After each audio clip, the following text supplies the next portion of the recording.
GoToWhitney.com. Hey everybody, I'm Whitney Ullman and we are on this beautiful farm with Loren Fox. She is the founder of the Wild Mantle. As you can see, we're both wearing one. I love it, and they really say it's like a hug, like on your neck, right? I mean, it really does feel like that. I'm so excited to be here with her to kind of just talk about, like, you're this young entrepreneur, you invented this and you wore it out and people were like, wow, I want to have one of those. So can you just talk to us about how you came up with this idea? Sure.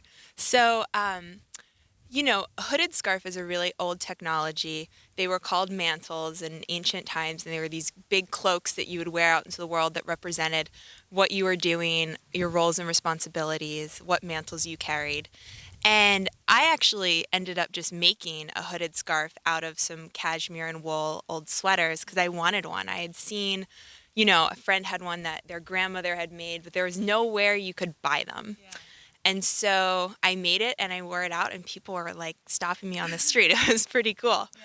But were you sewing things and making things already and then you just came up with this idea, or were you just sitting around and because I know how to sew, by hand, but I don't have a sewing machine. So how did you decide you're just going to create this? Sure. So I knew how to sew, not professionally, but I had my grandmother's old sewing machine and that's where I made the first one.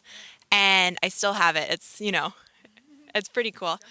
But I ended up enlisting some friends who were really excited to help and who had greater skill than I did in that area. I'm a great designer and entrepreneur, but, in terms of the handwork, I knew that there were people who could do it better, so. And what about the progression of it? Like when you made your first one, was it missing buttons or was it missing a certain thing? And then all of a sudden you're like, let's kind of hone in on the look.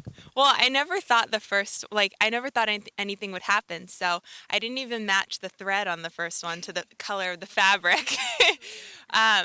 But I just picked some buttons out of my grandmother's old button box, and the first collection is called Janie.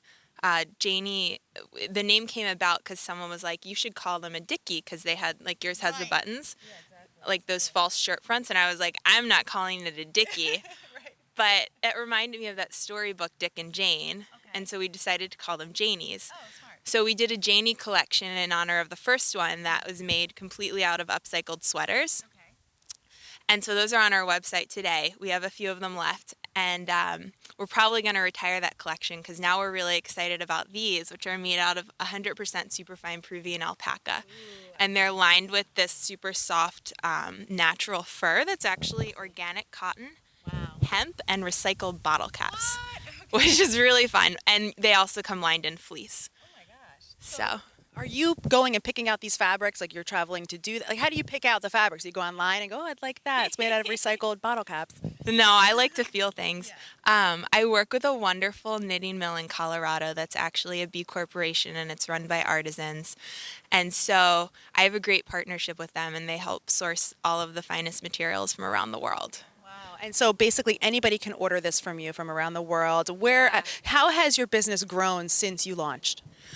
Well, we have customers in New Zealand and Australia. It's really fun to make friends around the world. We have a customer in Canada who's been with us from the start, and we email back and forth. So it's sort of like a family that's grown of people who are like, I get it. This is awesome. I wear mine all the time. I need more. And like we're going to do one, like the Janie collection. Some of them are all cotton, but we're going to make one that's like the alpaca out of all cotton.